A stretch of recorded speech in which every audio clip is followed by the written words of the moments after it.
She's so confident, she's so strong, she's so glamorous. So confident in her red lips. Oh, she's so strong with her red lips. Glamour, glamour girl in her red lips. Oh, she seduced with those red lips. Those red lips and those red lips. Those red lips and those red lips. Those red lips and those red lips. Those red lips and those red lips. Does fear not exist with those red lips? What are the secrets of her red lips? Can she tell the truth in those red lips? Are you still you without those red lips? Those red lips and those red lips. Those red lips and those red lips. Those red lips and those red lips. Those red lips, those red lips. Pursed her lips, she's that prune before the shot. Cursed her hips, can't fit the clothes the models got. Jeans got her body looking 8. Infinitely getting better, she been popping out the Lion's Gate. Red lips on, Chucks are on. Comfy confidence of a girl around the way. Red lip kisses cause she knows she can't stay. Wipe off the old and reapply. New layers of red in a simple sleigh.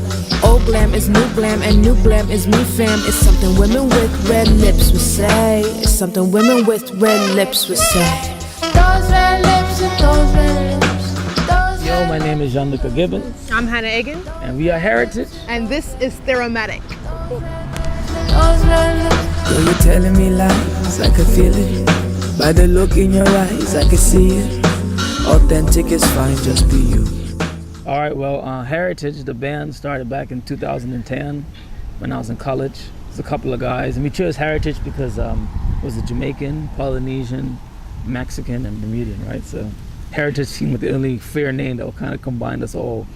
And yeah, we started the band just to have an opportunity to create.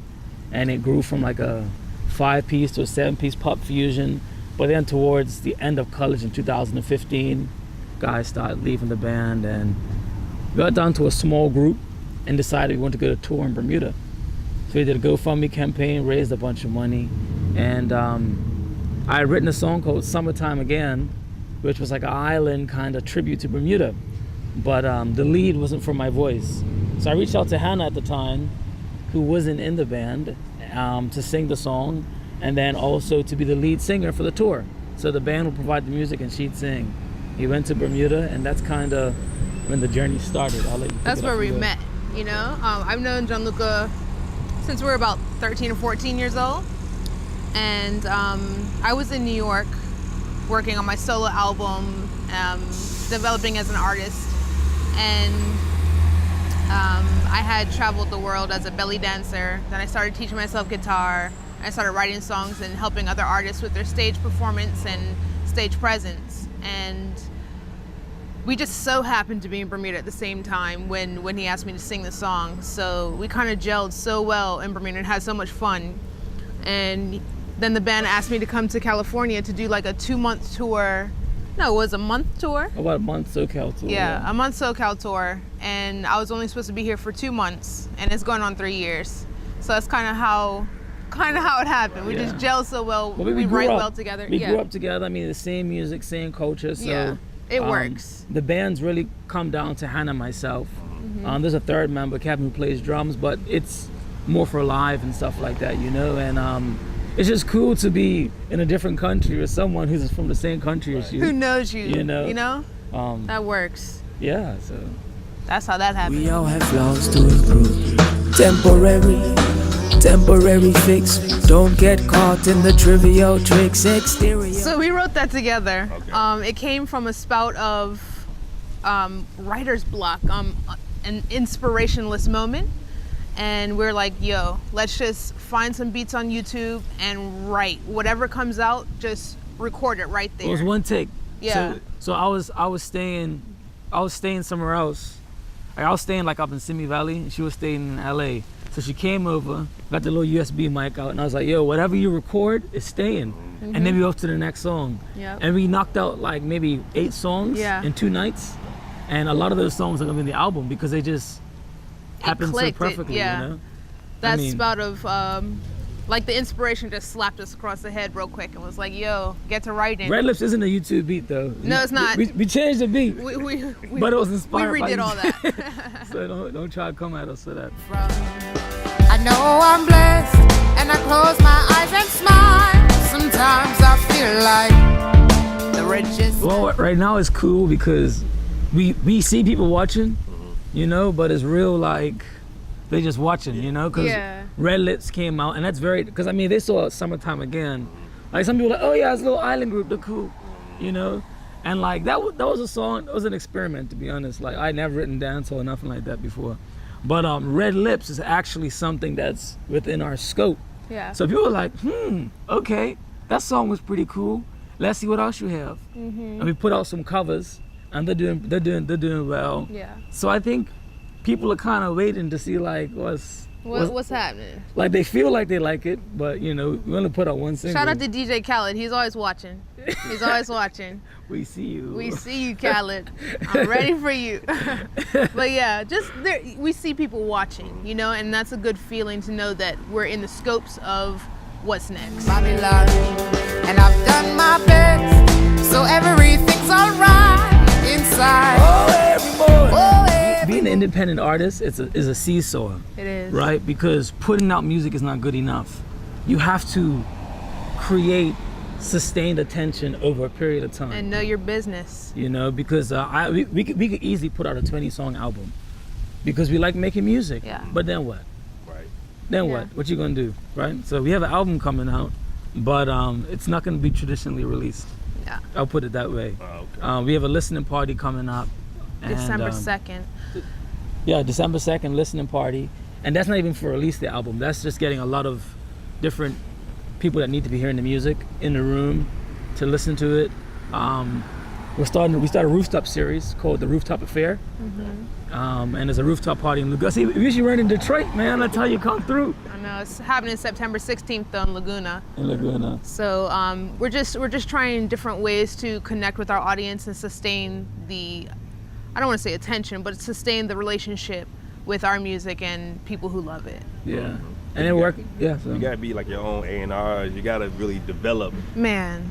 You gotta be something more than sound like something. So Gianluca is a business man. Like he's amazing at what he does. And I come from like I'm a performer type thing. So to have to really lock down and get in front of a computer and do all the technical business work, it's a lot of work and discipline. So as when she makes me go to dance classes. Yeah, that's I make also him a go lot to of dance work. classes. So it's a good balance that we have of performing. Not a fan. Performing Not a fan.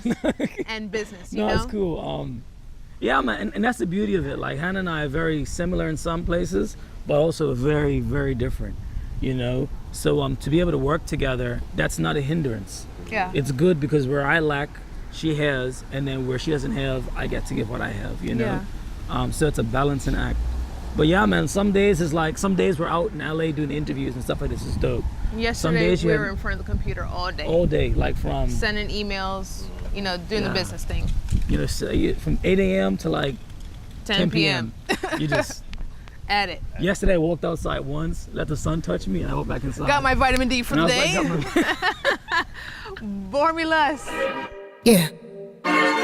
They wishing and wishing and wishing and wishing they wishing on me.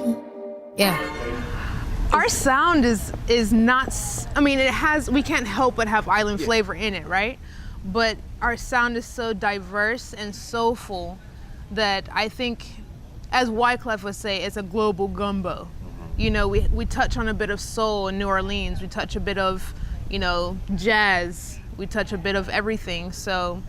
And what's really cool about it though is when it comes to vocally singing, you express your voice the way you use it your whole life, right?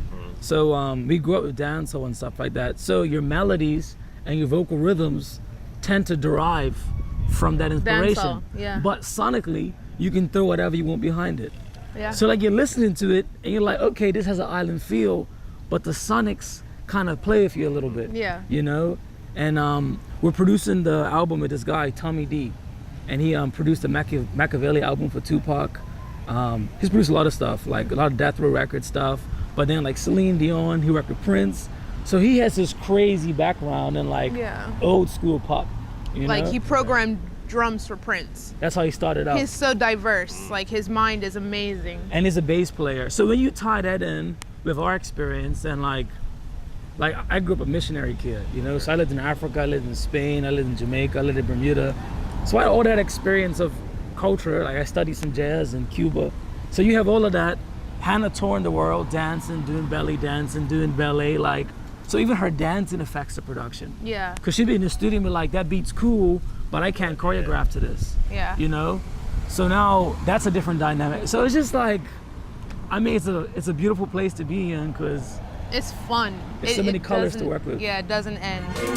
I've been moving calm, don't start no trouble with me. Trying to keep it peaceful is a struggle for me. Don't pull up at 6 a.m. to come. The color blue. The color blue. The color blue. Why the color blue? It's my color in the band. That's what you got on. Oh, you know. Yes. Hannah. Yeah, I didn't know. Hannah Well, yeah, blue. so I'm the color blue, Gianluca's the color green, and our drummer's the color red. And the reason why we chose the color blue to go first is because, like water, it kind of fits everywhere, it goes everywhere, it can be pushed, it can be pulled, it can be manipulated, but it's a strong force and it's electric, like you feel it. So, and this album is full of electricity, feeling the vibrations high because of the emotions that we were going through when we were writing the album. So, and it's the first that's thing, where it you know, is. like when the world was first created, you know, you had the seas, you had the blue, you had the open, you know. Yeah. Before trees started growing, before you had like fire and the sun, you know, that's what, you know what I'm saying? So it tells a story. the light came and then boom, you know, so that's how it starts. And each album is gonna be like that. It's gonna have a different theme. Bad things, it's a lot of bad things that they wishing and wishing and wishing and wishing they wishing on me. I think it's always been a thing. I mean, coming from Bermuda, everybody's dressed nice at all times. Always got on something eccentric to tell a story. Colors are a big thing on the island, so, you know, it expresses how you feel, you know? So we want to, and Gianluca's always saying, like, fashion is music you can wear. Yeah. So that's how we express ourselves. I just feel that way because from traveling so much, you see people, you know, from like the chiefs in Cameroon to like the guys that were the netted marinas in Jamaica. Like you feel their vibe from how they dress. Yeah. You know, and I've always said, like, you know, you don't have to focus on how you dress or how people dress, but it really is a part of your story, man. Mm-hmm. It's a part of your culture. How you feel about yourself, how you feel about other people. Like, it makes a big difference on how people approach you or how you approach a situation, period. You know? Yeah, it's a part of the experience. It you know? feels good. Like you guys can't see it, but he's got some dope sneakers on. Yeah. So when I see him across the street, I was like, oh, he's got some dope sneakers on, you know, like that made me feel a type of way about, you know, and the type of, like, they're not Jordans, but they're like some like artsy They're Adidas, but they're, you know, like it speaks to you, like you like being fashionable, but you like being comfortable, so you find the middle ground. Like you're a practical guy, like that's how fashion is, man. You be knowing things about people. Those red lips. Girl, you're telling me lies, I can feel it. By the look in your eyes, I can see it. Authentic is fine, just be you. We all have flaws to improve. Temporary fix. Don't get caught in the trivial tricks. Exterior bliss can be your hit or miss. Surface level kiss leaves the mind inferior. Who are you alone at home? Do you accept yourself? When all the chatter dies down.